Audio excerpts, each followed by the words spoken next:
moda do sertão, no forró, no rock chão. Ei, chega todo mundo, tudo bom? Finalmente chegou grande estreia, Oxicast, aquele podcast diferenciado. Aqui comigo eu, Thiago Master, seu amigão, minha amiga Beth Bunnies, Jorge Bess e é claro, ele, o cara que tá dando o que falar.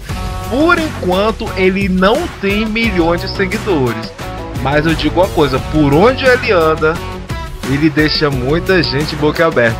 Meu amigo Vini Proietti. Boa noite, boa noite. Bom, Vini, seja bem-vindo, viu? Obrigado pelo convite. Agradeço, porque é uma oportunidade pra mim. É a primeira vez, como eu falei pro Thiago, é a primeira vez que eu venho num podcast. Eu já fiz entrevista, coisa do tipo, mas eu sempre dou um friozinho na barriga. Sempre muito interessante, vamos lá. Mas eu vou assim porque é que nem andar de bicicleta, né, Vini? A gente nunca esquece. Melhor ainda quando tem o primeiro tombo, né? Espero que não hoje. Pois é. Bom, eu vou deixar aqui, eu vou falar só um pouquinho aqui, no caso de mim, pra vocês conhecerem um pouquinho. Eu sou o Thiago Master, locutor. Ganho a vida hoje com isso, né? Também sou empreendedor, aqui acolá nos tempos em quando dá. A minha amiga aqui, eu vou deixar ela falar um pouquinho dela primeiro. Beth Bunnies, minha vocalista, minha banda, hein, gente? Fala pessoal, eu sou a Beth Bunnies, é um prazer estar aqui, né, com essa galera. E a gente vai trazer muita coisa boa aqui pra vocês, a expectativa é grande, né, de conhecer cada convidado especial. E hoje a gente vai saber um pouco mais da vida do Vini. E é isso aí, galera, fiquem com a gente até o final que vai ser tudo de bom. Vou passar agora aqui pro nosso amigo Jorge Bess. E aí, galera, é sempre bom a gente ouvir histórias, porque é ouvindo histórias que a gente participa delas e pode tirar e agregar conhecimentos. E é isso que a gente pretende aqui hoje, tirar o máximo do Vini, porque é um cara monstro que tem muito para passar pra gente. Vamos lá. Pronto, então assim, como a gente já havia conversado um pouco nos bastidores, Vini, meu amigo, prazer imenso, satisfação pra mim. Gente, assim, eu vou soltar, ao final da nossa entrevista, eu vou soltar o vídeo desse cara tocando. Vocês vão ficar de boca aberta, com o homem é bom, viu? Mas vamos começar. Meu amigo Vini, com quantos anos você começou a tocar? Qual foi o primeiro instrumento? E hoje em dia, por que a guitarra? O que aconteceu foi o seguinte: na época que eu comecei, eu morava em São Paulo e eu andava de skate. E eu acabei, eu era um menino malino, né? Tinha 13, 14 anos e me machuquei muitas vezes. Aí chegou um momento que eu pensei assim: acho que tá bom já. Quebrei acho que 10, 12 ossos. Cara. Aí eu pensei assim, skate. Aí eu pensei, acho que tá bom. Então, aí eu comecei a jogar Guitar Hero. Incrível que pareça. Tinha um primo que tinha aquela guitarrinha do Guitar Hero. E quando eu brinquei com a guitarrinha, eu senti uma emoção. Isso aqui é legal. Era quantos anos, Vini? Acho que era 13, 14. Caramba, legal. 1, 2, 3, né? Aí nessa época foi Lendas 3. do rock. Exatamente. Eu era ruim do Guitar Hero, mas eu me diverti, achei interessante. Aí eu pensei, rapaz, eu vou... Na verdade, eu sempre gostei de música, porque a minha mãe, meu pai, que eu não tive muito contato, mas principalmente minha mãe, ela sempre foi uma pessoa que sempre ouviu muita música em casa, de todos os estilos, de rock, samba, rap. Porque o pessoal fica de cara que minha mãe é fã de Plant Ramp, Racionais MC. Caramba, que legal! Ela sabe as letras das músicas. Então eu sempre gostei. E teve uma professora minha de inglês. Ela viu meu interesse por música e ela gostava muito de rock. E ela começou a me dar uns CDs piratando DVD. Na época ainda tinha. Naquele tempo é que a gente tinha pra hoje, né? Aí eu lembro que ela me deu um CD do Nirvana. E o Nirvana tocava bastante na TV União. Foi uma influência muito grande, eu acho que pra maioria das músicas da minha geração. Quando as músicas que tocavam na TV União, Linkin Park, Evanescence, coisas do tipo. Então, ela me dava esses CDs e eu comecei a me apaixonar mais e mais. Aí no DVD do Guns N' Roses, ela era muito fã, ela tinha uma foto do Caramba, sério? Depois você vai falar, viu? Ela foi no Rock in Rio inclusive, Beijo, Aparecida. É professora de inglês da terceira série. Aí eu comecei a gostar mais de música, comecei a entender um pouco mais. Na época a gente não tinha tanta acesso à internet, na verdade não tinha. A gente, o máximo que tinha numa lan house a 60 FPS. Não tinha YouTube, eu lembro quando eu descobri o YouTube, eu podia ir lá, ver as músicas que eu gostava, que eu via na TV União, conhecer coisas novas. Aí nesse período que eu decidi parar de andar de skate porque eu achei que eu ia morrer em algum momento, eu botei a guitarrinha do guitarreiro, achei legal, e eu trabalhava numa oficina, trabalho infantil mesmo, porque eu tinha 13 anos. Eu trabalhei uns 2 meses lá, juntei a grana e fui com minha tia no centro de São Paulo, na Teodoro de São Paulo, comprei a guitarra mais barata que meu dinheiro dava. E eu não tive aula nem nada do tipo a princípio, né? O que eu tive, na verdade, foram amigos que me ensinaram coisas. Músicos que eu assistia, ou bandas que tinham pessoas que tocavam guitarra também. Eu fui desenvolvendo a partir disso. A internet também ajudou bastante. Mas a partir daí, eu comecei com uma guitarrinha baratinha, que foi roubada, inclusive. Cara, famoso extrato. Era uma extrato. E era uma extrato área Pro, que era uma marca que hoje voltou pro mercado agora, mas já era uma guitarra velhinha. Aí eu lembro que quando eu cheguei em casa, eu arrumei uma caixinha, né? Toquei a guitarra, aí não tinha mesmo som de Slash. Aí foi nesse que eu me interessei, fui pesquisar, descobri que existiam pedais. Aí nesse período eu não tive aula. Aí quando eu cheguei em Fortaleza conheci muita gente, no estúdio do Caleb principalmente, que eu andava de skate. Caleb, abraço, Caleb. Eu andava de skate com ele. Aí ele tinha um estúdio, eu já conhecia, fui lá, conheci o pessoal. E nessa época eu fiz muitas amizades, que eu tenho até hoje, inclusive. Muita gente boa, muita gente que também vive da música. E eu acho que o início foi basicamente isso.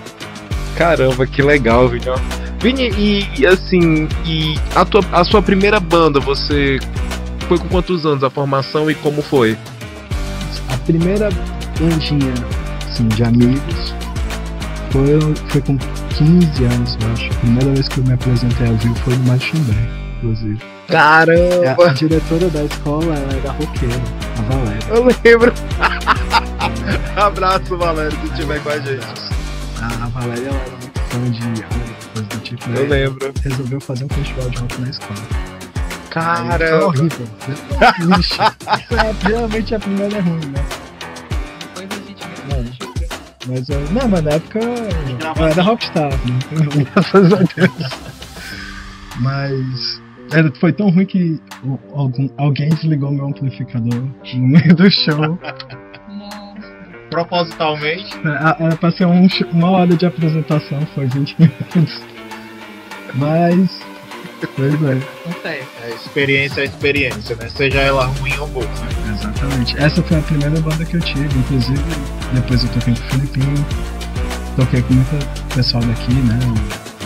O Abel, a galera da Defúncia, a gente de vez em quando tirava o som.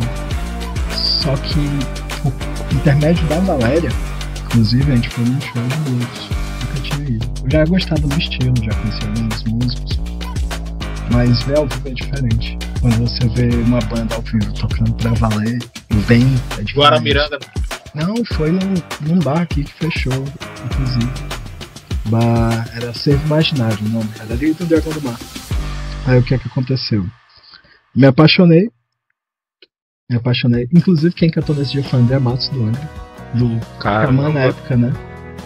Eu tenho uma foto com ele desse dia. Caramba! Não, essa foto Se a gente vai colocar aqui no podcast no final, viu? Por favor. E vai colocar, galera. Foi no dia do meu aniversário de 15 anos. Aí eu me apaixonei pela guitarra, pelo som. Eu já gostava, né? Mas pra mim era mais uma diversão. E eu pensei, essa galera trabalha com isso. Provavelmente eu consigo. Daqui a 10 anos, sei lá, talvez. Estudei. Aí quando eu tinha uns 17, 18 anos, eu comecei numa banda chamada Velhos Adultos, que era uma galera que já tocava. E eles já eram bem mais velhos que eu. A média de idade eu tinha 16, 17, eles tinham 30, 35. Aí eu já peguei a galera experiente, que botava a gente pra tocar em bares, pra ganhar cachê. Apesar que o primeiro cachê que a gente recebeu foi um cachê de cerveja. No bar do Finado Bel, que era ali perto da igreja de Fátima. E na época eu não bebia, então não ganhei nada. O pagamento mais injusto. Injusto. Não, mas rapidinho, Vini. A gente também, galera. Tanto o Vini, né? Também somos três, somos também músicos. Não somos monstros, mas a gente tenta um pouquinho. A gente lembra também como é um cachê. Teve até uma festa. Pode falar daquele cachê da praia? Pode. Galera, não vou falar não, mas teve um cachê que a gente tocou. Foi até interessante. O ambiente perfeito. Público top de linha. Só que deu até um movimento legal, né, Jorge? Tava muito interessante o movimento. O movimento daquele dia tava. Era época de como é que se diz? De férias, né? Então o pessoal vai muito pra praia, se reúne bastante. E quando a gente começou a tocar, o povo veio tudo pra cima pra nos assistir. Até então tava parado, né? Mas aí. Conta aí, Thiago. Não, o melhor de tudo eu vou deixar pra ela.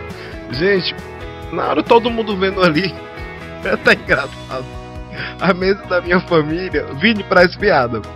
A mesa da minha família deu R$320. Eu lembro, acho que era 4 pessoas. A mesa de outro integrante da banda, né, deu por volta de uns 500 e pouco. A mesa da sua família, tu lembra a conta que deu? Sinceramente, não lembro. Não lembro quanto deu nesse dia. Mas o engraçado é porque na hora do cachê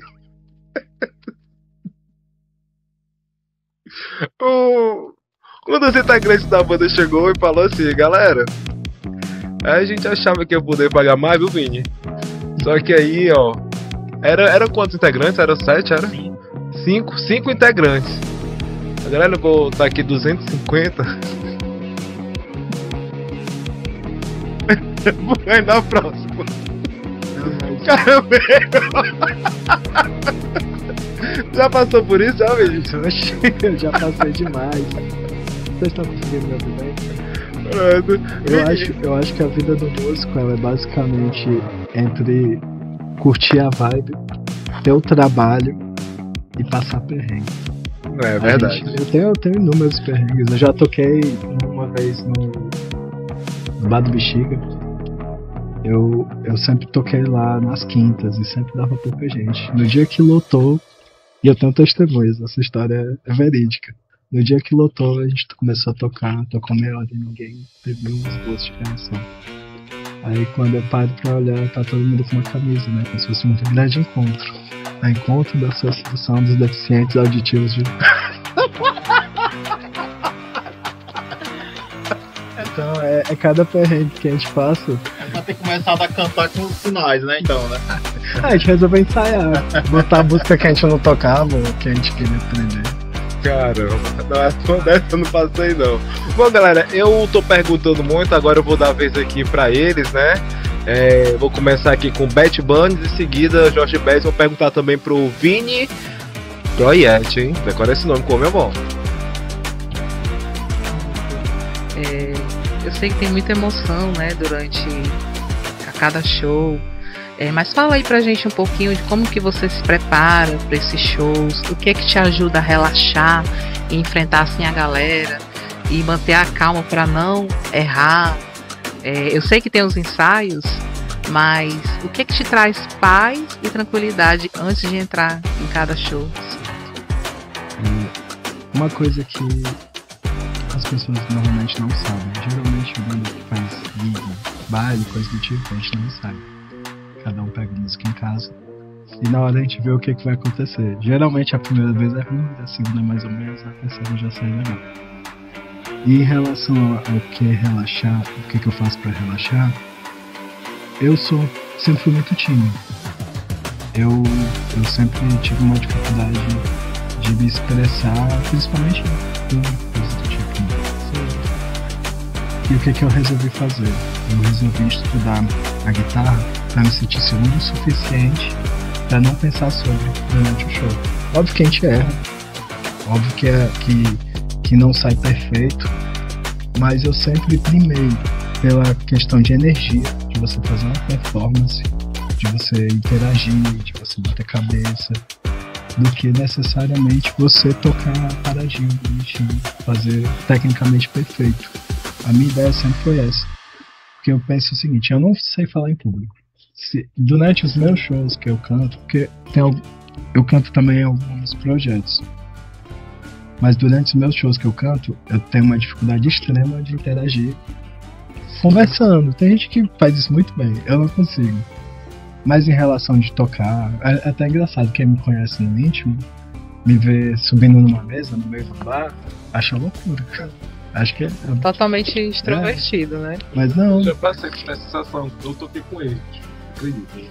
Então você não se esconde atrás do pedestal e da guitarra. Não, eu vou pra cima, eu acho é como se fosse meu momento de libertação. Como se o tempo todo eu fosse um personagem, mas no palco eu me liberto. Então você veste aquela armadura do rock, eu sou rockstar. sobe no palco e faz o que tem que fazer. Aquele eu... momento ali não tem timidez, não tem nada. Depois que eu desço, aí tímido de novo. O pessoal vem falar comigo, sem graça. Mas em cima do palco, rockstar. Porque eu acho que é isso que o público quer ver. A energia. Porque é óbvio que a gente pode botar uma pirotecnia, pode fazer uma gracinha, mas o que o público vai ver, porque você escutar a música do CD é uma coisa. Tecnicamente perfeito, masterização perfeita, mixagem perfeita. Mas você fazer um show, manter 100, 120, 200, 500 pessoas interessadas, é uma questão de conexão. De você se conectar com a forma que você toca, com o que você faz, com a sua expressão corporal. Então eu acho que eu tentei trabalhar isso justamente para não ter essa ansiedade de palco. Tanto que para mim não é um problema. Tudo, pra eu falar no telefone pedir uma pizza, eu fico tímido. Mas pra subir no palco eu acho a coisa mais libertadora. Alguma aula de teatro? Não. Na verdade eu acho que eu não conseguiria fazer. Legal, viu? Gostei aí de você ter dividido isso com a gente, porque é uma coisa que acompanha todo artista, todo cantor, né? E assim, as pessoas não têm noção, às vezes, do que a pessoa faz por trás para se preparar para chegar ali, para ter essa troca de energia positiva, né? Então, assim, muito bacana ouvir de cada pessoa como que a pessoa faz para dar o seu melhor. E é isso que você faz. Rapidinho, agora eu passo aqui pro Jorge Beck. Bom, acompanhando o que você acabou de falar em relação à sua performance no palco, né? Você falou também que escutava muito Nirvana, Guns N' Roses, a gente tem o grunge, né? E o hard rock. E aí eu tenho certeza também que você deve ter se inspirado bastante no Van Halen, vendo as suas performances, né? E os pedais que você usa, porque o timbre da guitarra, ele é tudo pro guitarrista, né? Então até você encontrar o seu timbre perfeito, eu acho que caminha bastante, né? Como foi essa questão, assim, lá no início, voltando novamente, de você fazer o seu primeiro solo, se você se inspirou mais no Kurt Cobain, que ele fazia aquele solo mais simples, mas entregava algo bom, algo que o público gostava e que todo mundo entendia, né? Se ele pudesse fazer esse solo todinho só com uma corda da guitarra, ele fazia. Você usou isso bastante assim no começo para poder se inspirar? Na verdade, eu acho que todo músico, não todo generalizando, né? Que tem músicos que tem outras percepções, mas eu acho que essencialmente todo guitarrista ele é um pouco exibicionista. Então o Kurt talvez não fosse.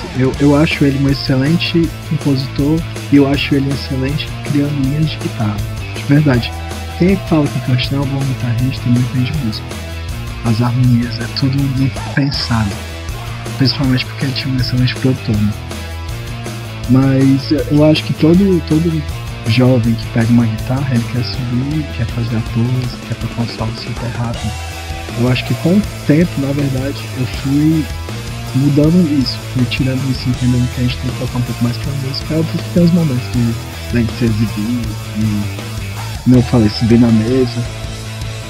Mas assim, as minhas maiores inspirações em relação à guitarra foram mais a galera do blues, que é mais feeling. Meu guitarrista, assim, que eu digo que é favorito, mas sempre muda, né? Sempre tem o guitarrista da vez. Mas o que me inspirou mais, assim, em entender de você, que a música tem que ser visceral, foi o Gary Moore, que é um grande guitarrista de blues, mas ele é um grande guitarrista de rock. Como ele conseguia tocar metal. Então, tipo assim, você tem que ter a linguagem pra você passear, pra você brincar. Entendi. Qual a técnica que você mais usa? Pentatônica? A escala pentatônica é a escala do blues, do rock, né? Mas eu acho que a técnica hoje, e eu acho que normalmente define a personalidade de um guitarrista, dentro da minha que eu gosto, do blues, do rock, principalmente rock nos anos 70, é o bend. As pessoas elas subestimam o bend, mas um bend bem feito, ele arrepia.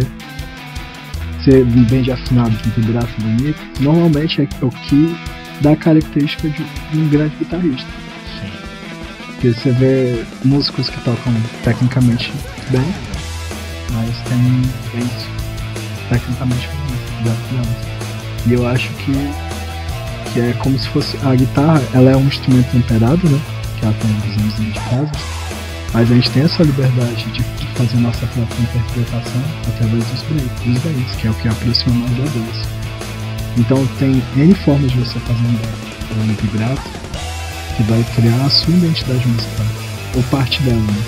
Necessariamente não é só isso, porque também tem sua escolha de notas, sua escolha de harmonias, tudo isso é muito importante.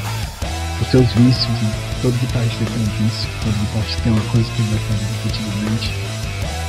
Mas eu acho que hoje em dia a técnica que eu mais valorizo é o bend e o vibrato, né? Essas técnicas que fazem a gente sentir que o instrumento é humano, o instrumento é orgânico. E deixa eu te fazer aqui uma pergunta que eu sempre tive curiosidade de saber. Pro guitarrista, ele consegue tirar o som de uma guitarra custo-benefício, né? Ou até uma guitarra comercial, como Steinberg, Janine, da mesma forma que ele consegue tirar numa Yamaha, né, Epiphone, numa melhor? Essa é uma pergunta que ela não tem uma resposta só. Depende de quem tira o som. Eu vou exemplificar o meu caso. Eu uso diferentes modelos de guitarra. Cada modelo eu toco de uma forma diferente, particular. Porque a Strato, pra mim, ela pede uma técnica, um jeito de tocar, um groove. A Les Paul, ela já age de outra forma. Mas o que eu acho, no geral, em relação a ter som por som, timbre. Qualquer instrumento, ou pelo menos qualquer instrumento recente, porque todos os instrumentos, hoje em dia, ou pelo menos uma grande maioria dos instrumentos de entrada, tem uma construção excelente. Você pega uma Sonic dos anos 90, uma Janine dos anos 90, você pegar dois exemplares do mesmo lote, da mesma guitarra, da mesma coisa, são diferentes. O controle de qualidade era muito baixo. Mas se você pega uma Tajima ou uma Seiza, uma Benson, inclusive eu vendi, eu posso contar pra vocês depois. Essas guitarras elas têm um nível de construção que beira a perfeição pelo fato de hoje em dia ter técnica, ter tecnologia, ter feito um computador, então é tudo muito padronizado. Aí se você tiver uma guitarra bem revelada, com os trastes nivelados, um captador chinês que seja, mediano, eu vou dar um exemplo pra vocês. Eu uso ao vivo um Cuvade, que muita gente tem preconceito. Mas frequentemente. PG? Não, Cuvade, o mais baratinho. A Baby mesmo. Eu uso. A azulzinha, né? A pretinha, que é a azulzinha A pretinha, a azulzinha de baixo. de baixo. Eu quero. Use response, hein, galera? É vida, viu? Hoje eu usava amplificador, tinha um amplificador de 30 kg pra levar de Uber, porque eu não tenho carro. Vou andar de Uber com amplificador, é difícil. Aí, por intermédio de vocalista da minha banda, Top House, ele. Free House. Liga a gente. Esse show.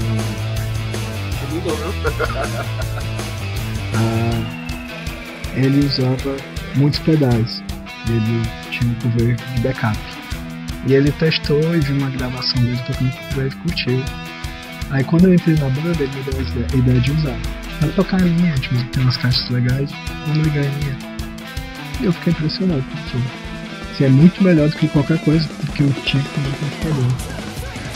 Aí eu entendi que hoje em dia a facilidade de você construir um timbre bom, se você gastar R$1.500, que hoje em dia é um valor razoável, você já consegue ter um instrumento decente, um som decente, pra ligar em linha, com um timbre legal e fazer fluir. Eu acho que hoje em dia, depois de um certo tempo tocando, você começa a entender que o som vai vir muito mais daqui, que necessariamente equipamento bom. Eu, por exemplo, eu tenho uma Gibson que eu comprei e realmente elas são excelentes. Eu tenho uma Epiphone, ela é excelente, mas a guitarra também às vezes é minha vez, que é extremamente custo-benefício. A guitarra que é 2.000 e pouco, mas que você consegue usar em nível profissional, e ela vai responder bem, ela é confiável, afina bem, segura a afinação legal, tem uma regulagem legal, macia de tocar, um timbre decente. Então depende do que você busca. Se você quiser um som extremamente distorcido, às vezes é mais difícil. Ou um timbre muito vintage, às vezes você precisa de coisas mais específicas, que um blues ou que umas produções que você não vai lembrar. Mas se você quer aquele feijão com arroz, um jazz legal, um crunch legal, um som de solo legal, é isso aí. Massa, muito massa. É isso aí, galera, um pouco do trabalho do Vini, esse guitarrista fantástico que cedeu essa entrevista pra gente. Fiquem com ele.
É isso aí, galera, um pouco do trabalho do Vini, esse guitarrista fantástico que cedeu essa entrevista pra gente.